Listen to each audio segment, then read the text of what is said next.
ചേട്ടാ ഞാൻ നാളെ തരാം ചേട്ടാ. ചേട്ടൻ ഇങ്ങനെ ധൃതി പിടിക്കില്ല. ഞാൻ ആകെ ടെൻഷനിൽ നിൽക്കുന്ന ടൈമിലാണ് ചേട്ടൻ വിളിച്ചിരിക്കുന്നത്. എൻ്റെ ചേട്ടൻ ഒന്ന് ഫോൺ വെക്കുക ചേട്ടാ. ഞാൻ നാളെ എന്തായാലും ഉറപ്പായിട്ട് ഞാൻ പൈസ തരും. ചേട്ടൻ ധൈര്യമായിട്ട് ഇരുന്നോ. നാളത്തെ ഒരു കാര്യമല്ലേ ഉള്ളൂ. ഞാൻ ചത്തില്ല, നാളെ ചേട്ടൻ പൈസ കിട്ടും.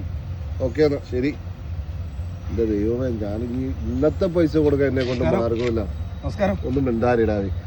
ഞാനൊരു കാര്യം പറയട്ടെ, ആ ശിവൻചേട്ടനുള്ള പൈസ കൊടുക്കാനല്ലേ പൈസ നിങ്ങൾ ഇത് എന്താണ് എത്ര ദിവസമായി കൊടുക്കാൻ? അയ്യോ, ഞാൻ ശിവൻചേട്ടന് പൈസ കൊടുക്കണമെന്ന് ആലോചിച്ച് മടിയിൽ വെച്ചിട്ടുണ്ടായിരുന്നു. അത് ആ ചേട്ടന്റെ അവസ്ഥ ഒന്ന് മനസ്സിലാക്കുക. അവസ്ഥ എന്ന് പറഞ്ഞാൽ ഭയങ്കര ദുരിതമാണ്. കാരണം എന്താ, ശിവൻചേട്ടന്റെ വീട്ടിൽ ഞാൻ എന്നും പോകുമ്പോൾ കാണുന്ന അവസ്ഥ ഭയങ്കര മോശമാണ്. മനസ്സിലായില്ലേ? ബായി ഉള്ള പൈസ കണ്ടല്ലോ. ബായി ഉള്ളത് ഞാൻ കൊണ്ടു കൊടുക്കാലോ. ബായിക്ക് പയ്യെങ്കിൽ ബായി കാലം വെച്ചോണ്ട് പോകണ്ട. മനസ്സിലായി?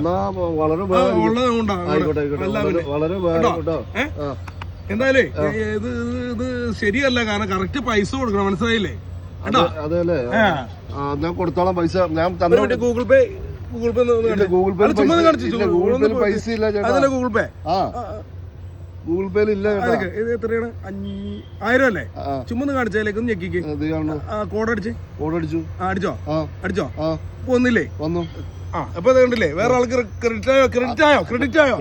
ഇതാണ് ഇങ്ങനെ ചെയ്ത് കഴിഞ്ഞാണല്ലോ തനിക്കിത് പഠിക്കാൻ പറ്റും കേട്ടോ. എനിക്ക് ഇതൊക്കെ സഹായിക്കാൻ പറ്റും കേട്ടോ. എന്തായാലും ശരി ഞാൻ ശിവൻചേട്ടന്റെ വീട്ടിൽ കൊണ്ടേ പൈസ കൊടുക്കട്ടെ കേട്ടോ. അതെ, എന്റെ അടുത്ത് വന്ന ഒരാള് വന്ന് പൈസ മേടിച്ചോണ്ട് എന്റെ ഗൂഗിൾ പേയിലൊക്കെ കാശ് കൊടുത്തോണ്ട് പോയി. എന്തായാലും ഇന്നത്തേക്കുള്ള എന്റെ ദൈവമേ, എന്തായാലും ഒരു 10-20 കൂടെ ഒപ്പിച്ച് കഴിഞ്ഞാൽ ഇന്ന് വെള്ളം അടിച്ച് കയറുക. ആ മണ്ടൻ എന്തായാലും വിശ്വസിച്ചു. ഇപ്പോൾ ഓടിക്കഴിഞ്ഞാൽ അവൻ എന്നെ വട്ടോട്ട് പിടിക്കും. ഇതാണ് പറയണത്. ചെറുപ്പത്തിൽ ഓടാൻ പഠിച്ചു കഴിഞ്ഞാണല്ലോ എവിടെ ഓട്ടം തന്നെയായിരിക്കും. എന്തായാലും ഓടിയേക്കാം.